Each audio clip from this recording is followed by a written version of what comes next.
Hi, I'm Alec from EasierHabits.com, and I coach working parents in how to design lives of joy, balance, and growth. My videos always come out on Fridays, and Friday is Christmas. So while I was thinking about what to post this week, it was kind of obvious that maybe I should do something about Christmas. And as I was thinking about this, I remembered over the past year, one of the books that has a profound influence on the way I have thought is called The Miracle Equation. And it talks about how to develop strength and change for yourself by having unwavering faith in your commitment and putting forth extraordinary effort. It's a great book, but one of the interesting things about it is he uses the word faith in a non-religious context.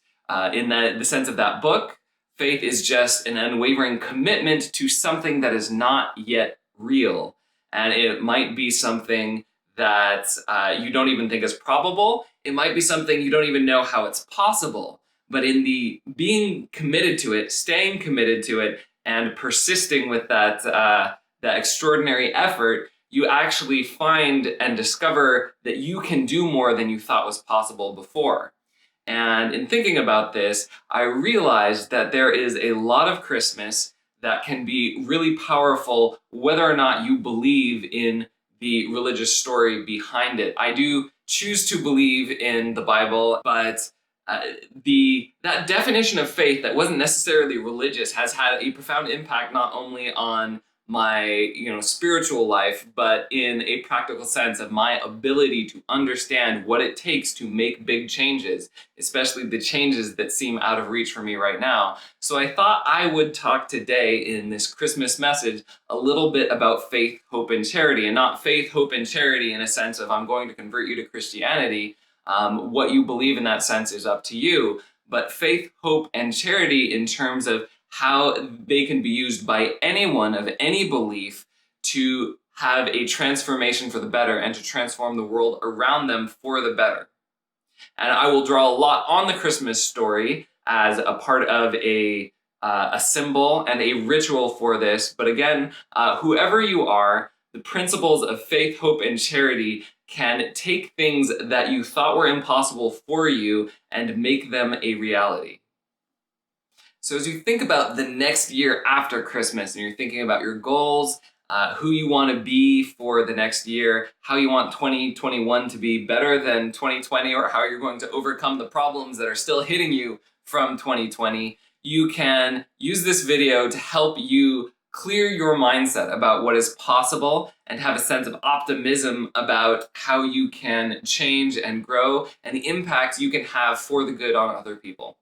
So I've already talked about how my inspiration for the definition of faith actually comes from the Miracle Equation, which is not a religious text and is really about how to conceive and commit to things that we don't know are possible, but in committing to them, we take the consistent steps that eventually transform the impossible into improbable to probable and then to actuality.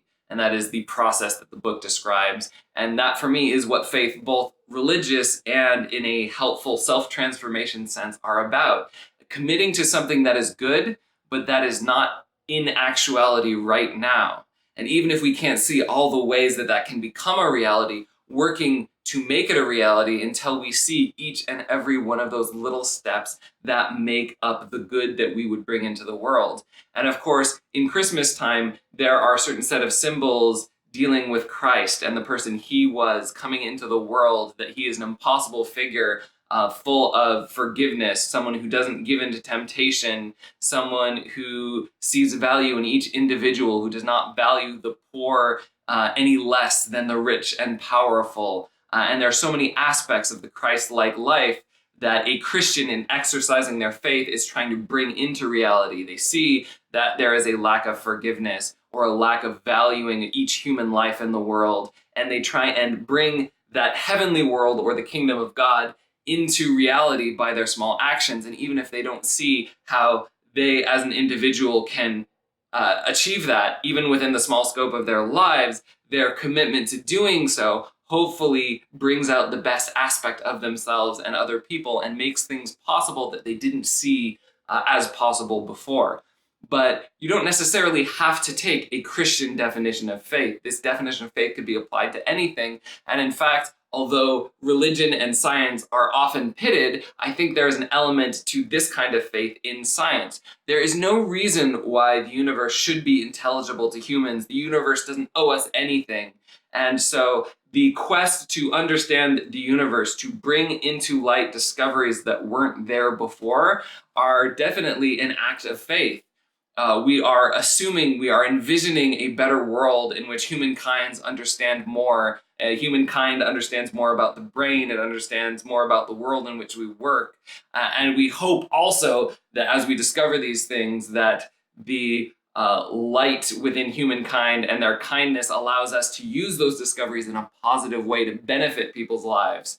And those are all things that we do on faith, things that discoveries that were not thought possible before, but with consistent effort and day by day application of very simple principles, they build up into creating miraculous technologies, and not miraculous in necessarily a religious sense, but just things that weren't thought possible before.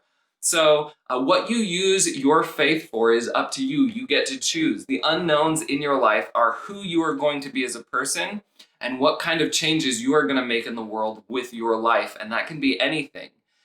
Generally speaking, when we talk about faith, we assume that that change is going to be the positive, that you, in bringing the unknown into the world, are not trying to make the world a worse place, that you're trying to make the world a better place. And so what you do is envision, what is the best possible you? What are the best possible things you can see yourself bringing into the world? And probably, if you're thinking big enough, you don't see how that can be done right now. But on the other hand, if you commit to being that person, to bringing that into the world, that will allow you to consistently take the small steps that will open up opportunities you didn't see before, that will allow you to learn new things that create possibilities in your life and in the lives of other people. And so this is really the key to faith. Understanding that there are no big things. There are just things that you don't see all of the small steps for. And in committing to big, sometimes impossible seeming things, you are embarking on a series of small steps that will open up possibilities you couldn't have dreamed of. And I know this sounds like pie in the sky and, impossible when you're looking forward, thinking about a challenge in front of you, but look back at some of the things you have survived, endured, accomplished, enjoyed, rejoiced in the past. Many of them were unbelievable. I myself thinking that that I'd live with my family for a year and a half in Japan was kind of crazy. But there are a series of small steps, choices that I made to attend Japanese classes and to keep up with the homework to allow me to get into a study abroad class where I met my future wife, who would take a lot more small steps than me to keep up with Japanese and eventually run a school in Japan. And that was amazing and challenging in ways I couldn't have conceived of before. And the person I am after that experience is someone drastically different. At one point in my life, I thought I just wasn't the person who had the discipline to commit to daily habits. That wasn't me. And now I discovered how to do that in Japan, and that is a key cornerstone of what I try and do with my life, is make difficult changes into easy habits that allow people to grow over time in ways they couldn't have foreseen. And so think about your own life and some of the amazing things that you have discovered, that you have accomplished, and look back at the little steps that built that up. Inevitably, there were a series of little steps. And so why not a series of little steps, even if you don't know what all of those steps are, a series of little steps that lead you to the next best you, the next change you would like to see in the world. Now, the thing that will help you persevere in your commitment to the seemingly impossible good you want to bring into the world is hope. Hope is basically just facing unknowns with a sense of optimism, a sense that the obstacles we've run into can somehow be overcome, even if we don't see those steps yet. That there might be new opportunities for learning, new opportunities to connect with other people, new opportunities to become stronger and more skilled that we don't see, that will allow us to get results that we can't even conceive of right now. And that optimism in the unknown is my personal definition of hope. Now, of course, for religious people, a lot of that hope is rooted in the idea of, for example, an all-knowing, all-loving God who has your back. That belief that there is a kind, wise power in the universe working for your good allows people to hope that regardless of whatever they are going through right now, that's challenging, that's hard, that's painful, that they can overcome it with help. Or that regardless of the lack of opportunities they see right now, that they can find them, that those opportunities will become apparent. We just have to keep working as hard as we can, staying committed to our faith, our good that we want to bring into the world. And there are other aspects to the Christmas story that give people hope. The idea that we can all be forgiven no matter what we've done is a very powerful hope in personal change, especially when you feel trapped by your current habits and routines and feel that you have no way to overcome the evil or temptations or pains in your life. The idea that someone can know the worst things you've done and still love you is a belief that enables a hope that wherever you are in life, you can change for the better. And of course, the Christmas story at its root is a story about a child, a baby coming into the world, and children are so full of potential. For parents out there, you know how potentially terrifying it is to be responsible for a kid, but also the hope that is there, that a part of you sees, despite any intimidation or any feeling of inadequacy on your part, you still hope that you will be able to come the obstacles when your child is struggling with something, where they're struggling with fear or anger or anxiety or frustration, and they're at a block. You have a hope, well, somehow, some way, I or my son or daughter will be able to figure this thing out and overcome it. You hope to be forgiven for the mistakes you know you will make. Even though you don't see all of the opportunities to teach your kid all of the best that you have learned in life, you hope that those opportunities will come.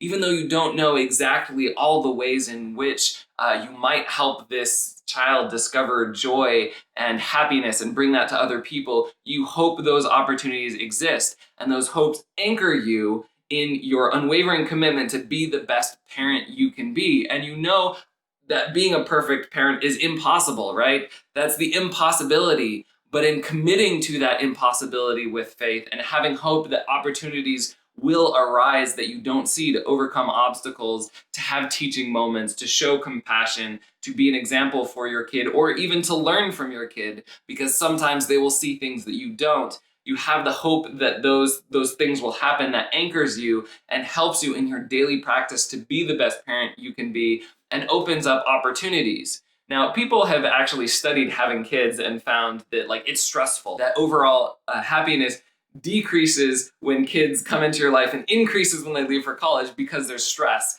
And I think some of this has to do with how people are measuring happiness.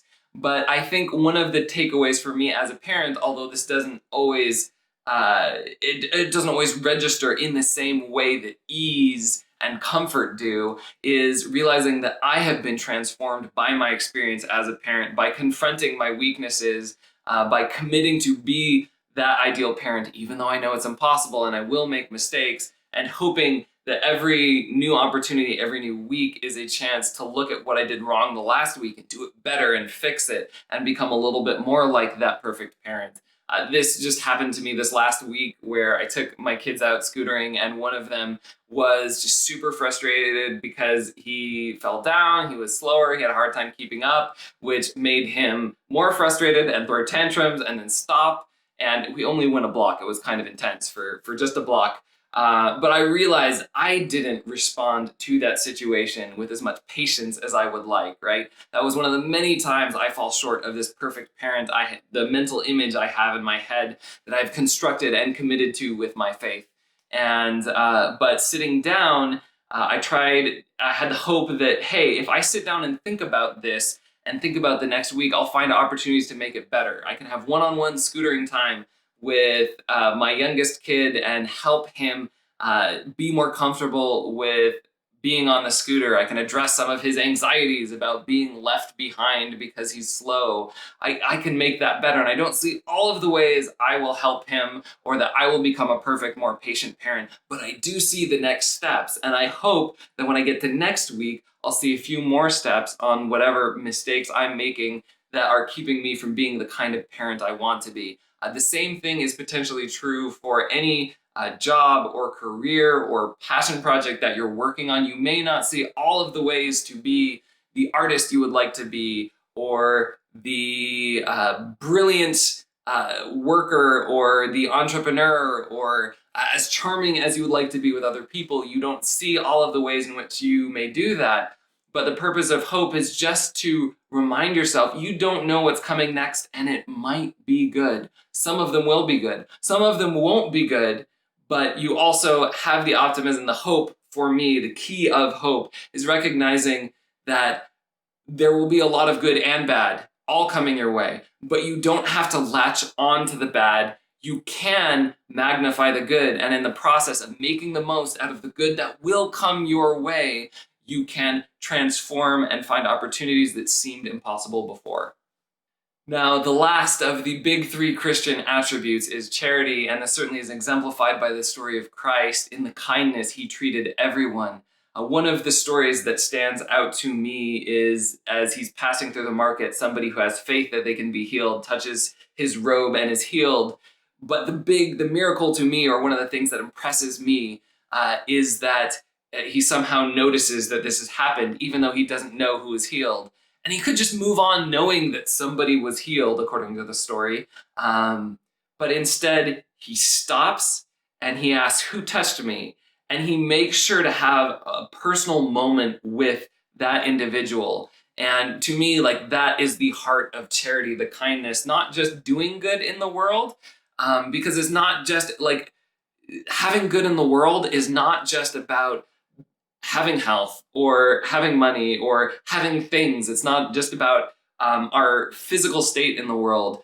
The doing good in the world is the valuing of people, the making people feel seen and heard and loved, and that enables them to cope with all of the trials that they will face physically and otherwise, right? This person who was healed by Christ would not truly have been touched in the same way, would not have truly have been affected. Their life, they might have been healthier, but their life might not actually have changed if they didn't have that personal contact with Christ. And so, rooting this a little bit more in science, people have done studies, for example, that people who win $1 million and people who become amputees and lose limbs actually regress to the same average happiness about a year later, right? So the things we think externally will make us happy really usually aren't. The life and limb, the money aren't sufficient to keep us forever at a happy place in our lives. But the things that do touch our lives very greatly are the kindness and the value that other people reflect to us.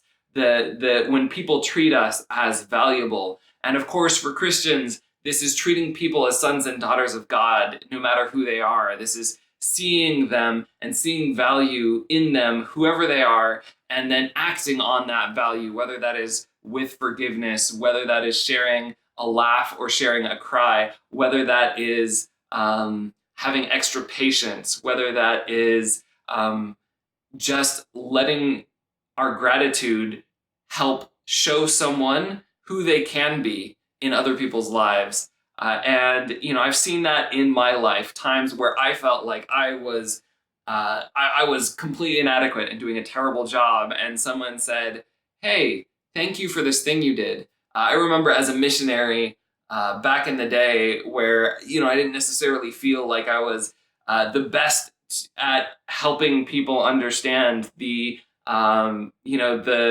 joy and light that was in the gospel, because I was like nervous. I was afraid of knocking on doors, and I did it every night. And it was okay that people said no. I wasn't there to try and force anyone to do anything, but I was there to try and help people who are sad, who are lost, who are frustrated, who feel like they couldn't be forgiven, find that light and purpose in their lives and bring that light to other people. Like that was my goal, but I was constantly dealing with anxiety. And just because I had the anxiety, not necessarily whether or not I acted on, but just because I had the anxiety, I felt terrible.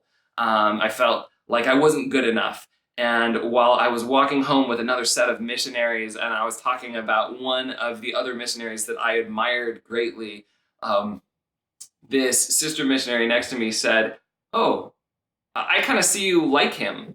And just that idea that I had spent so long feeling inadequate for my anxieties, but someone took one moment out of their life, not even time out of their day, because we were both walking the same way, to reaffirm a value I didn't know I had. That is powerful. And to me, that is kindness. And obviously, there are a lot of different definitions of kindness. So Sam Harris, in trying to create a atheistic grounds for ethics, he roots that in the idea that there is an optimal mental state that we all ought to be working for. We ought to be working for a better existence for other people. And I mean, that is a little bit drier to me, but that is much the same thing, that doing good is rooted in creating a better existence and experience for other people. And this is kind of, for me, this charity is the test of your faith and hope, right? Because if you apply your faith to something that is not good, and create a result that is not good for other people, that lets you know that the thing you're working on, the unknown you're working on, might not be the right thing. And you absolutely can and should adjust your faith to create a better world. Reconceive what is possible and what is good in the world, and then recommit to that. And that really is spiritually what I try and do in terms of thinking about, all right, what is the best thing, that the best version of me? What is the next better version of me? And that's something I have to reconceive, right? When I believe in a good, I commit to it, but I also know that my ability to understand what is good in the world will grow as I try things out and as I see how they impact myself and the people around me. And of course, charity isn't just about doing good for other people. It is about being kind to yourself. You are just as valuable. You have just as much potential. You are worth just as much and deserve love and peace and joy, whether or not that actually exists in the world. You deserve it, and you can bring that into your life with faith and becoming that person. You might not see all of the steps that bring you to peace on something that's been troubling you.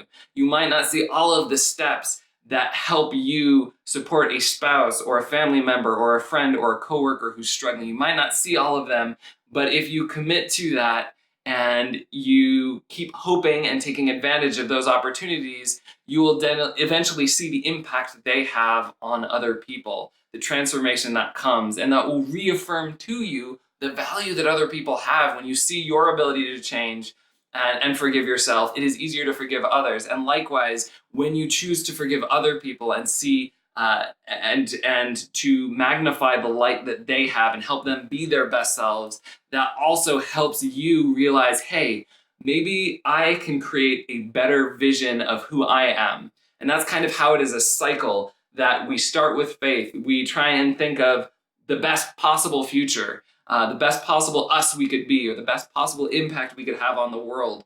Then we hope that as we face the unknown, there will be good, and that we can take advantage of that. And consistently trying to do that will, step by step, in slow daily chunks or weekly chunks, will lead us to places we didn't think were possible before. And in the end, we see the results.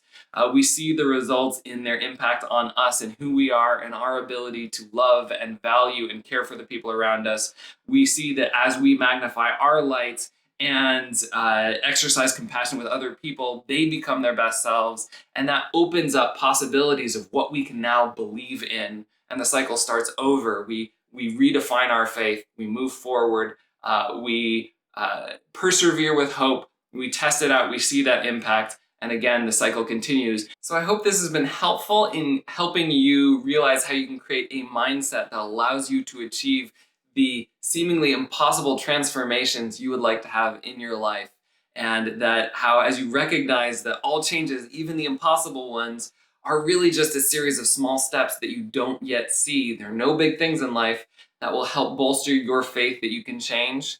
And recognizing that a lot of good and bad will come into your life, but you can focus on the good and make the most of that. And in that process, you will be able to overcome obstacles you didn't think you could before, or take steps you didn't think you could before. And of course, lastly, that in doing all of this and trying to envision the best you can be and having hope, that you will find yourself being kinder to yourself and more forgiving of yourself and other people, that you see a greater value in people as you see your own ability to change and the ability to change of other people around you as you exercise more patience, more forgiveness, more kindness, more willingness to listen.